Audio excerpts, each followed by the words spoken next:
I want to send a message of support to all Jewish students on campus. We are here for you, and we will continue to be here for you no matter what. Second, I am here to support you or address any anti-Semitism that you may face on campus. That's a video posted on the UofT Hillel Instagram account recently, and the voice you hear is Jacqueline Dressler. She's Hillel's advocacy manager there. A week ago, Dressler brought together about 25 people from the UofT community, all Jewish, for what was being billed as a restorative circle. It was an hour-long session, which she ran, to create an emotionally safe environment where Jewish UofT members could open up and process their encounters with anti-Semitism, and then find a way to move forward and deal with it in a positive way, mainly by finding moments of Jewish joy.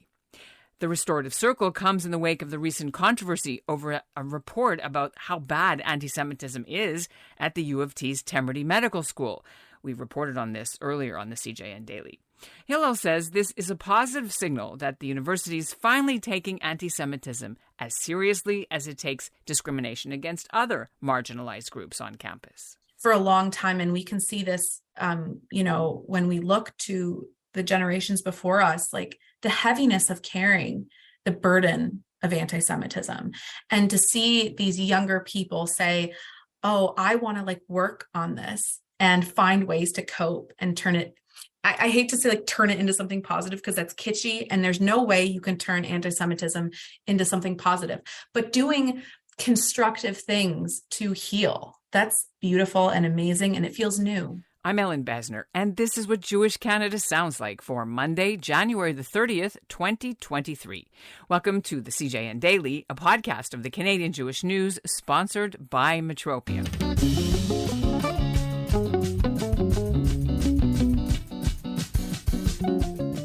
So regular listeners might remember that in December, we reported on how Dr. Ayelet Kuper authored a paper in the Canadian Journal of Medical Education alleging that anti-Semitism remained a rampant problem at the UofT Medical School. Now, we asked the UofT for an interview with the president, Mark Gertler. At the time, they didn't make him available. When UofT announced they were hosting this restorative circle on January the 23rd, again, no interviews, but the media team did send us a long written answer. It outlines some of the initiatives the university has taken since February of 2021, when it received the report of a working committee on anti-Semitism. So far, UofT says it's completed 6 of the 8 recommendations, including improving accommodations for Jewish holidays during exams and other important assignments, plus explicitly including anti-Semitism in the Equity Office's duties, which is where this whole restorative circle comes in. So to find out more and why Hillel agreed to facilitate it, we'll hear from 2 guests, including a student who actually attended. That's a little later in our show, but first, I'm joined by Hillel's advocacy lead for the UofT, Jacqueline Dressler. It came as a surprise to us when UofT, after the holidays, said, oh, here's all the things we're doing, and by the way, there's a healing circle. But how did Hillel get involved in this? Why wasn't it some sort of other, I don't know, the office itself of equity doing this work? We were asked, so first of all, we were asked to do this back in the fall. So this is before the report was released. It might have even been before the incident at Monk with the swastika. And it's part of their regular programming. If you go to the website, you can see that they offer these healing circles for many other communities. And I actually want to sort of commend them for this one thing. I want to commend them for actually asking the Jewish campus organization to be involved in this. We represent Jewish students at the University of Toronto. We advocate for them. I appreciate that they, instead of we're going to do this, we know it's best, that they in fact turn to Hillel and say, can you help us with this? You know what you're doing. You know your community. And they've also actually invited us, and I will actually be running this as well, an anti-Semitism educational seminar in May, I believe. So I think it's very important that the members of the affected community are the ones doing the speaking. How did this come about that this request came forward to Hillel? Absolutely. So it's actually not the first time. Last year, and I can't speak to any years before that, but Rabbi Ariella Rosen ran her version of a healing restorative space for Jewish community at the University of Toronto. And we are, I would say in many ways, fortunate to have quite a nice relationship with the office. And it's the ARCDO is the acronym. I don't want to mess it up. Anti-Racism Cultural Diversity Office. There we go. And we work closely with some of the staff there. And through that relationship, they asked if we would be willing to host one of those sessions, which of course we were at Hillel thrilled to be able to offer that to the community. And also you did one this past week at Western, and that was an in-person one. What does a healing circle look like? What does it entail for people who've never been to one? It's a couple things. And first, I'll say that in my experience, which I do have a background in equity, diversity, and inclusion work, other communities, racialized communities, have been doing some of these practices for a long time to heal from the trauma that racism and other forms of discrimination cause. So I could absolutely be wrong here, but I don't see this done that much in the Jewish community, and I'm really happy that we are doing it. And how do we do that? So in racial healing, you first have to recognize the pain and the trauma that anti-Semitism has caused you and the community and the folks around you. You have to name it, and you have to be ready to sort of face it. Then you kind of work in recognizing the pain in others. So you recognize in yourself, you recognize how other people around you are affected by it. And then you work on ways to heal. And that looks different for everyone. And it doesn't even have to be healing Jewishly, if you will. Maybe it's journaling. Maybe it's looking in the mirror and saying, I love my curly hair. Maybe it's addressing like in person or a letter, some of the people who you have experienced discrimination from. And it's really unfortunate, but part of racial healing is you have to take some sort of ownership for your trauma, which is super uncomfortable. And I want to name that you as a victim have to do that. But it's sort of deciding to like, I'm going to turn this and I'm going to heal and I'm going to take positive actions to do so. What do you mean that it's comfortable? When a person goes to a healing session, what happens? Walk us through what it actually looks like. Because it's a big group, we don't have the opportunity for everyone to go and like share out like verbally of some of their experiences with anti-Semitism. We don't have that kind of time. So what we're going to be doing is sort of like journaling, like a short journaling activity, and then actually sharing out more of like the phrases and the words that would come to mind when you think about that. So taking our trauma and then also turning to look at moments of Jewish joy and ways that we can celebrate our culture, our diversity of our community, and like setting intentions going forward of how we can continue to do that sort of thing. What is it that you're hearing? I know you can't, of course, mention names, but in general, some examples of what you were hearing.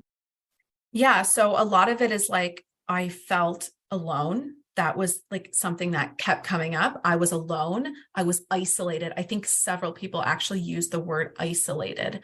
I didn't feel believed when I tried to talk about it. Like, what caused these feelings? Can you specifically give an example or two Sure. of what they reported to you? So I didn't ask because it's a big group. Like there's just no way that like the participants, we just don't have the time for them to share the instances. So I was asking them to like share the words and the phrases that came up, like when they were experiencing what they had experienced. So, I mean, I could talk about instances like that we're seeing on campus if that's helpful. I mean, like let's talk about UofT. There was the swastika drawn on the monk school, on the gates for everyone to see. And of course, we're all still like processing and discussing Dr. Ayelet Kuper's report. And those are just like the sort of big public ones. But myself and my colleagues, like we're every day hearing from students instances, hearing things in their classrooms, things a professor might say, a classmate might say, maybe they're at the gym and they hear something, maybe they're even at a party. Like I've heard things where it's like a chill, fun atmosphere, and a student experiences an anti-Semitic like microaggression or just aggression. It's happening all the time. What kind of things are you and people at Hillel suggesting that students try to turn something positive? I don't usually suggest anything because I think it should be whatever students feel like feeds them. But you know what we hear a lot, Ellen, is students are like, I light Shabbat candles on Friday nights. That's like a practice for me. Some students are doing it for like a more religious reason. Some students are doing it because that's what they watched their mom do growing up. And some of them are like, I had a student say, I'm not religious, but I do it because I'm connecting to my culture, my ancestors. It's a peaceful practice for me to do that every night. It feels healing, and I'm going to commit to doing that every Friday. Were any prayers said, or do you do a song or anything, or any kind of, I don't know, Jewish bracha at these events? I've seen it done many times. Maybe it would not feel right for me to be doing it. But what I did offer was like several, I offered a poem. I also offered several like passages from Rabbi Lord Jonathan Sachs on like Jewish resilience. Maybe you could read the poem. The Jewish people have been around for longer than almost any other. We have known our share of suffering, and still we are here, still young, still full of energy, still able to rejoice and celebrate and sing. Jews have walked more often than most through the valley of the shadow of death, yet they lost neither their humor nor their hope. How much of an impact has what President Gertler, Merrick Gertler, the president of UofT, said in December? He came out and spoke about this incident, well, the report and anti-Semitism. He's talked to the Senate. He wrote something for the newspaper. But has he apologized to you and to the Jewish students specifically? Has he come and talked to anyone Jewish? That's sort of above me. I have a lot of hope for where my director, Amit Rosenblum, and myself, the work that we're going to be doing going forward to like continue to strengthen the relationship between Hillel and the university. And I'll say this, I'll say that Jewish students on campus are bearing the brunt of anti-Semitism today. Like, let's be honest, it's happening, most of it on campus. It's ground zero for anti-Semitism right now.